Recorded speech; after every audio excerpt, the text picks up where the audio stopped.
Kalau Pak Jokowi membangun infrastruktur itu bukan karena beliau hobi, bukan karena itu adalah kelihatannya keren. Tapi Indonesia dari sisi dunia, kalau Anda lihat the same emerging country dengan income per kapita yang sama, dan kemudian kita lihat rata-rata kualitas infrastruktur di banyak negara di dunia, katakanlah kita bikin garis lurus gini ya, Faras ya namanya, betul ya? Faras. Indonesia itu below that line. Itu artinya kita sebagai country, sebagai negara dengan same income per kapita dan dengan kemajuan ekonominya, kita punya infrastruktur yang kuantitas dan kualitasnya di bawah rata-rata dunia. Makanya itu disebut infrastruktur gap.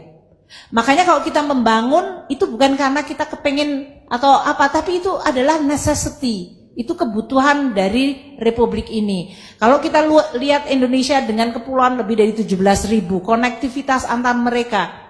Saya lihat waktu suatu saat ada untuk masuk ke sekolah PKN STAN kita, Politeknik, ada anak SMA dari Anambas harus naik boat untuk pergi ke tempat dia di mana harus ikut tes saja. Itu hanya mereka untuk meraih impian kehidupan yang lebih baik. That infrastructure is really needed. Dimanapun Anda berada, Anda akan rasakan. Nah, kalau uang anggaran pemerintah tidak cukup, apa yang kita lakukan? Kita melakukan public-private partnership. Itu berarti private sector bisa masuk. Terus Anda mulai bertanya, emangnya private sectornya bisa dipercaya? Ya harus cari yang bisa dipercaya.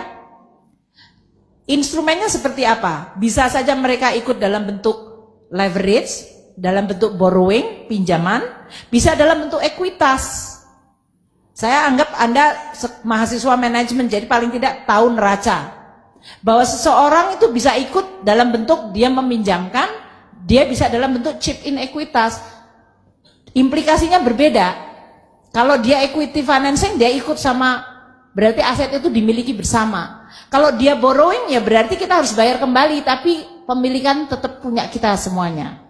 Nah, untuk pemerintah bisa meningkatkan attractiveness dari infrastruktur sehingga private sector mau masuk, private sector kan mereka itu untung rugi.